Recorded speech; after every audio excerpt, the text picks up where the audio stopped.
रब्बिल आलमीन वस्सलातु वस्सलामु अला रसूलिहिल करीम नबिय्यिना मुहम्मद व अला आलिहि व सहबिहि अजमईन अम्मा बाद फ़अऊज़ु बिल्लाहि मिनश शैतानिर रजीम बिस्मिल्लाहिर रहमानिर रहीम अलम तरा कैफ़ फ़अल रब्बुका बिआद इरम ज़ातिल इमाद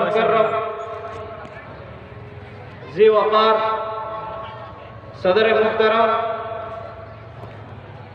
और काबिल सद एहतराम नाज़िम साहब स्टेज पर तशरीफ़ फरमा, हमारे बुजुर्ग उलमाए किराम और पंडाल में तशरीफ़ लाए हुए बुजुर्गों, भाइयों, दोस्तों, पर्दानशी माओं और बहनों, आज आप हजरात के सामने मुझे कुछ बातें रखने का मौका मिला है। चूँकि यहाँ पर कुछ बोलना, अपनी कौम को खिताब करना, अपनी कौम के साथ कुछ बातें करना, ये एक अमानत है। इसी अमानत के मद्देनज़र मैंने आपके सामने कुछ बातें पेश करने के लिए कुछ नोट्स तैयार करके लाए हैं, ताकि मैं इधर उधर ना जा करके सीधे अपने टॉपिक पर जमा रहूं और मुझे कोई परेशानी ना हो हवाले तलाश करने में। मेरा आज का टॉपिक है ज़हनी गुलामी असबाब व इलाज। हम टॉपिक पर सीधे आते हैं। गुलामी, ज़हनी गुलामी कहते किसको? सबसे पहले तो हम ये समझ लेते हैं, इंसान को पहले ज़माने में खरीदा बेचा जाता था। जैसे आपको पता है, हजरत यूसुफ अलैहिस्सलाम को बेच दिया गया और अजीज मिस्र ने उनको खरीदा था। तो ये जिस्मानी खरीदारी थी, वो जिस्मानी गुलाम बने थे, ज़हनी गुलाम नहीं बने। अगर ज़हनी गुलाम बनते तो जुलेखा की आवाज पर लब्बैक कहते, लेकिन उनका जहन चूंकि अल्लाह के साथ था, उनका जहन चूंकि सिर्फ एक अल्लाह का गुलाम था, किसी और का गुलाम नहीं था, इसीलिए उन्होंने जुलेखा की दावत को ठोकर मार दी और जेल खाने में रहने पर राजी हो गए, लेकिन बुराई पर राजी नहीं हुए, क्योंकि उनका जहन आजाद था। अब एक और मिसाल लीजिए जहां पे जहन गुलाम है लेकिन जिस्म आजाद है। हजरत मूसा अलैहिस्सलाम अपनी कौम को लेकर के समंदर पार करके जा रहे हैं और उनकी कौम ने अपने सामने फिरौन को मरते हुए देखा, फिरौन की कौम को डूबते हुए देखा है, लेकिन अल्लाह ताला कुरान मजीद में उसका नक्शा खींचा है। वजावज़ना बिबनी इसराईल अल-बहर फ़अतौ अला कौमिन यअकुफूना अला असनामिन लहुम क़ालू या मूसा इजअल लना इलाहन कमा लहुम आलिहा, के जब बनी इसराइल मूसा अलैहिस्सलाम की कौम गुजर रही थी तो उनका गुजर एक ऐसे जगह से हुआ जहां कुछ लोग बुतों के सामने उसकी पूजा कर रहे थे, उसका तवाफ कर रहे थे। तो जो प्रार्थना होती है, जो पूजा होती है या जो कुछ भी होता है वो कर रहे थे। तो चूंकि उनका जहन गुलाम था, उन्होंने बुत परस्ती को फिरौन के जमाने में देखा था। फिरौन का जब वो गुलाम थे तो उन्होंने फिरौनी कौम को बुत परस्ती करते हुए देखा था, उनका जहन गुलाम बन चुका था। इसीलिए जब उसी बात को उन्होंने दूसरी जगह पे देखा तो वो आजाद हो जाने के बावजूद मूसा अलैहिस्सलाम से मुतालबा कर रहे हैं कि हमारे लिए भी इजअल लना इलाहन कमा लहुम आलिहा, जैसे उनके लिए माबूद है हमारे लिए भी कोई माबूद, कोई पूजनीय चीज मुकर्रर कर दीजिए। मूसा अलैहिस्सलाम को ताज्जुब, क़ाल इन्नकुम कौमुन तजहलून, बड़े नादान कौम हो, बड़े जाहिल कौम हो तुम लोग। अपने सामने बुतपरस्त कौम को डूबते हुए देखा है लेकिन उसकी फिक्र से आजाद नहीं हो सके तुम। तो ये है ज़हनी गुलामी। जिस्म आजाद हो चुका है लेकिन जहन गुलाम बना हुआ। तो ये बहुत बड़ी विडंबना है, आज का बहुत बड़ा प्रॉब्लम है। अगर इसको हम सॉल्व कर लेते हैं तो इंशाअल्लाह तबारक व तआला हमारे नौजवान अपने इस्लाम पर फख्र करेंगे, अपने इस्लाम पर गर्व महसूस करेंगे, अपने इस्लाम को अपना स्वाभिमान मानेंगे। अगर उनका जहन गुलाम नहीं बना, उनका जहन आजाद रहा तो आपने समझ लिया होगा कि जहनी गुलामी किसे कहते हैं। अब आइए हम समझते हैं कि जहनी गुलामी के असरात क्या होते हैं, क्या इफेक्ट्स हैं, उसका क्या असर पड़ता है माशरे। तो जहनी गुलामी नास्तिकता का दरवाजा, एथीज्म का दरवाजा है, यानी आदमी नास्तिक बन जाता। कैसे, आप आगे समझेंगे कि जब आपके सामने दूसरे का सिविलाइजेशन अच्छा लगता है, दूसरे की सभ्यता आपके सामने अच्छी लगती है, तो आपको अपनी सभ्यता पर नफरत हो जाती है और फिर आप उसके रास्ते पे चल निकलते हैं। आपको पता नहीं चलता है कि आपके जहन पर किसी और का कंट्रोल हो चुका है, आप सोचने समझने की सलाहियत खो चुके होते हैं और उसके बाद आप नास्तिकता के करीब चले जाते हैं और किसी दिन नास्तिक बन जाते हैं। नाऊज़ु बिल्लाहि मिन ज़ालिक। तो ये नास्तिकता का दरवाजा है, ज़हनी गुलामी। उसके बाद दूसरी जो ये बीमारी है या दूसरा जो असर है जो माशरे पे पड़ता है, वो है हर चीज में नक्काली करना। आप तालीम को ले लीजिए, एजुकेशन का मामला ऐसा है कि अगर उसमें डांस हो, उसमें गाने हो, उसमें स्टेज पे चढ़ के थिरकने का फन सिखाया जाता हो, तो वही तालीम समझी जाती है। स्टेज पे आके नाच लेना, गा लेना, इसी को एजुकेशन समझा जाता है। ये जहनी गुलामी का असर है, लेकिन हमको पता नहीं है। आप मईशत में आ जाइए, इकोनॉमी में भी आप दूसरों की नक्काली करने लगते हैं। आपको समझ में नहीं आता है कि आप दूसरों की नक्काली करते हैं। जैसे कम्युनिज्म था, कम्युनिज्म एक बहुत बड़ी जालिम तहरीक थी, बहुत बड़ा जालिम नजरिया था, जिसने इंसान के खून की नदियां बहा दी थी। बाद में इंशाअल्लाह आपके सामने वो बातें आएंगी। अभी कैपिटलिज्म है, क्या है? दुनिया के 10% आदमी के पास जो दौलत है, बाकी 90% आदमियों के पास नहीं है। सोचने वाली बात, लेकिन हमको फिर भी यही पसंद है। और हाल ये है कि गरीब गरीब बनता जा रहा है, अमीर अमीर बनता जा रहा है। गरीब लोन लेता है और फिर ब्याज के साथ लोन चुकाता है, तो जो गरीब था उससे ज्यादा और गरीब होता चला जाता है।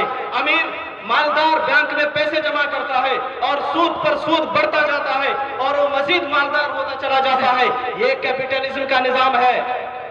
लेकिन हमको यही पसंद है, हमको ज़कात का पसंद नहीं है। तो खुद मिन अगनियाहिम व तुरद्दु अला फुक़राइहिम, मालदारों से ज़कात ली जाएगी और गरीबों में बांटी जाएगी ताकि तवाज़ुन बरकरार रहे, बैलेंस बरकरार रहे, किसी को भीख मांगने की जरूरत ना हो।